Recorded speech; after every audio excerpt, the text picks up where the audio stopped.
Assalamualaikum warahmatullahi taala wabarakatuh. Selamat datang ke PNTV. Pada episod kali ini, saya dan tetamu saya akan bercerita tentang e-buku. Nak tahu apa itu e-buku? Saksikan.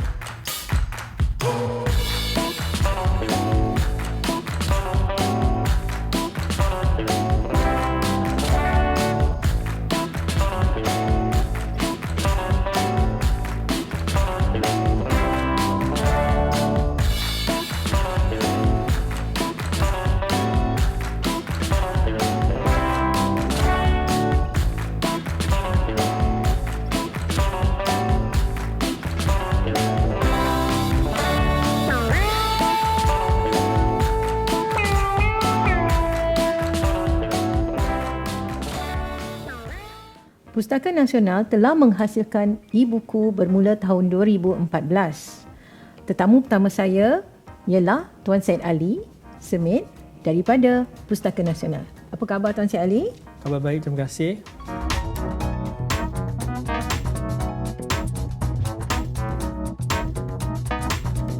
Terima kasih juga kerana meluangkan masa untuk berbual tentang e-buku. Tuan Syed Ali, mengapakah Pustaka Nasional mengambil langkah untuk menghasilkan e-buku dan berapakah tajuk e-buku yang telah dihasilkan? Pada tahun 2006, bila kami pergi ke Pesta Buku Kuala Lumpur Antarabangsa, kami berjumpa dengan Tuan Muhammad Faiz di East Central dan mereka menunjukkan kami potensi memberikan sebuah e-buku. Jadi dengan pengalaman daripada perjumpaan tersebut, kami pun mengorak langkah supaya kami mengolah buku yang cetak kepada dalam bentuk digital.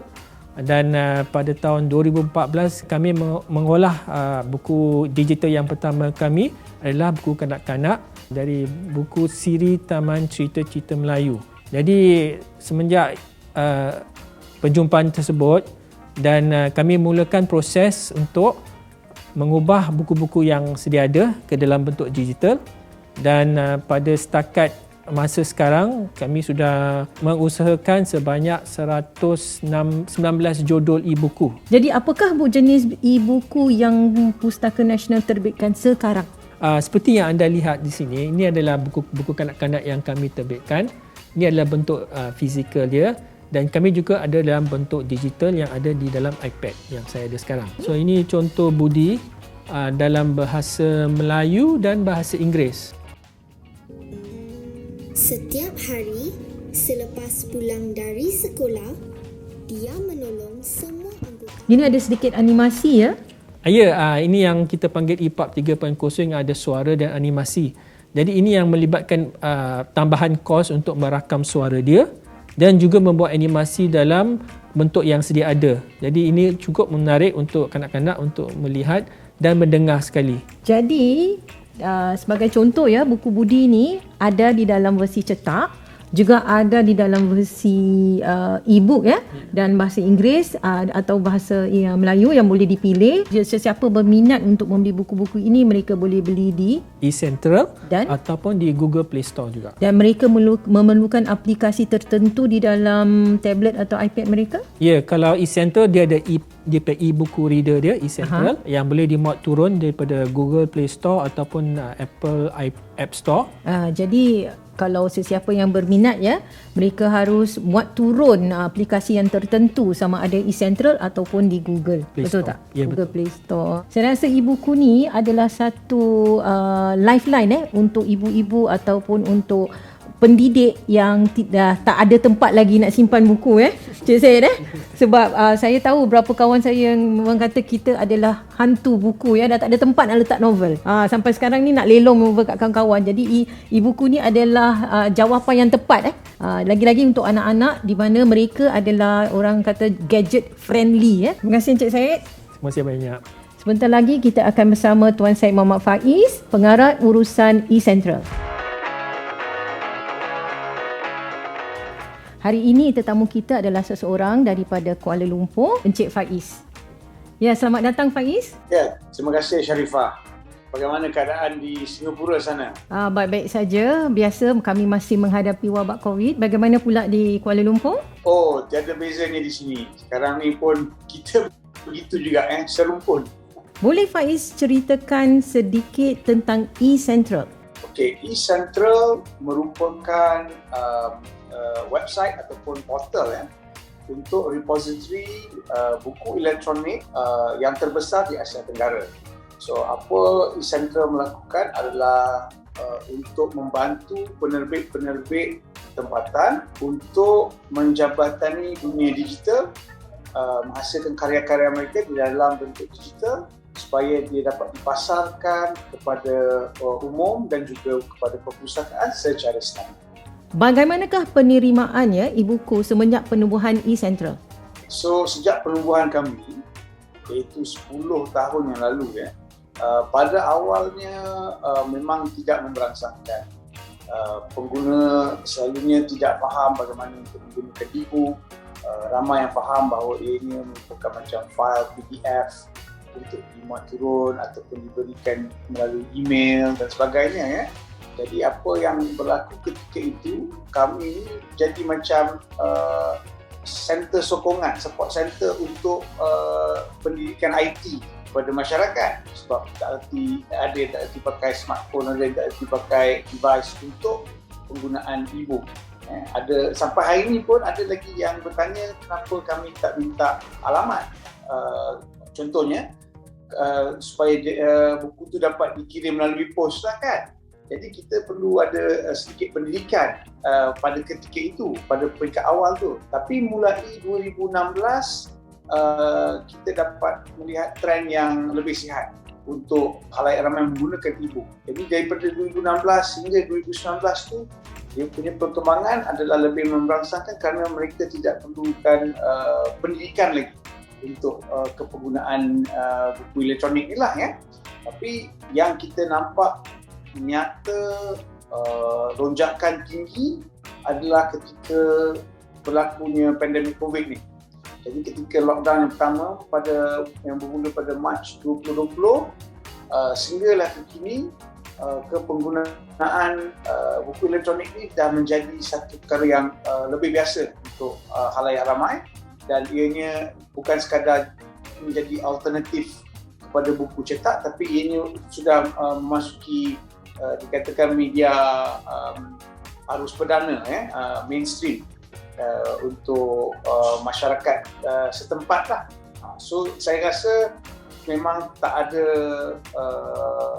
sebab bahawa format buku elektronik ni akan menjadi format masa depan untuk percetakan, khususnya apabila dikatakan generasi yang digital native ni menjadi lebih berusia dan lebih besar. Menurut Faiz apakah genre yang terlaris? Untuk buku elektronik ni, trend dia adalah sama seperti trend yang kita lihat pada buku cetak juga. Sebab apa?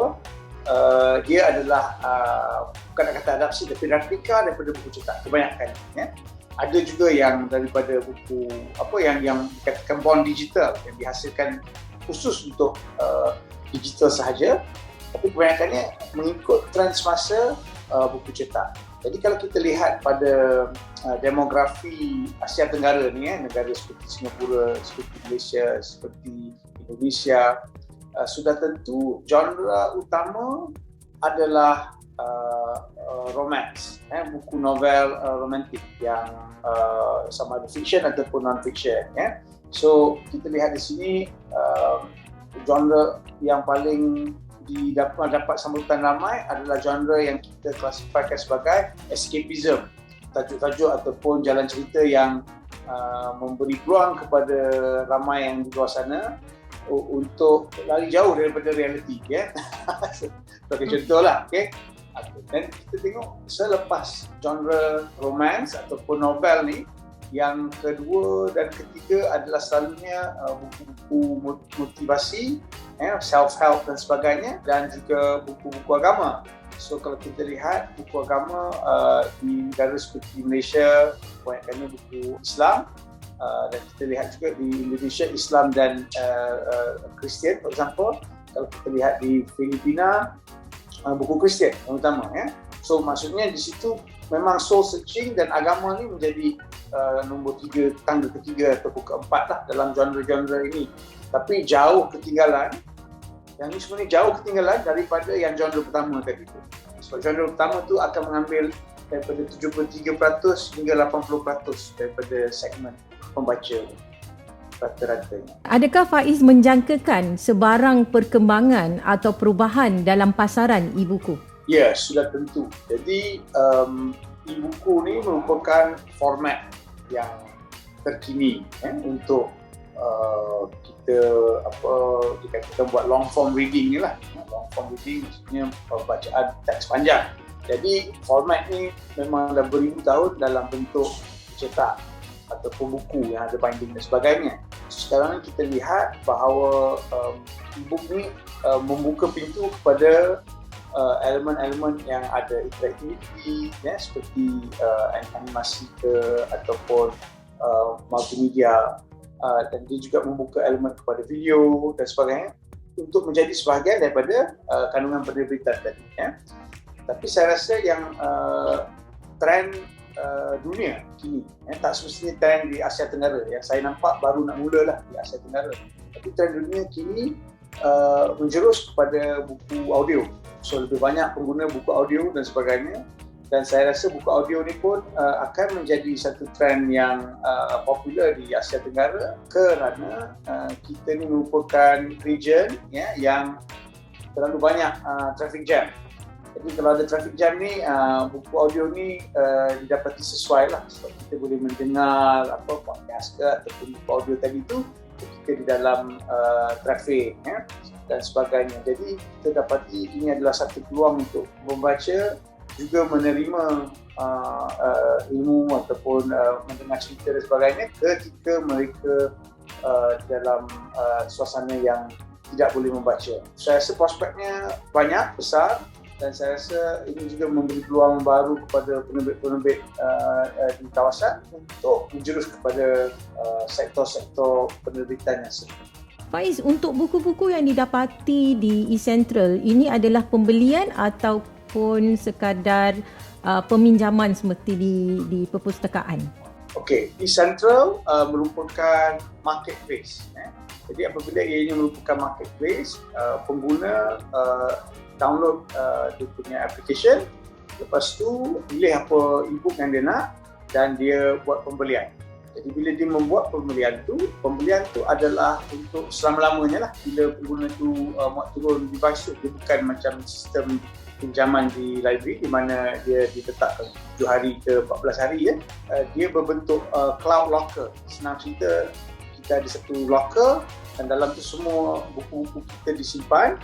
Katakanlah dalam di masa hadapan kita tukar telefon ataupun telefon kita hilang ke dan sebagainya, kita masih tetap boleh menggunakan credential yang sama tu untuk akses kepada locker kita dan download semula buku tersebut untuk kegunaan device yang baru tadi.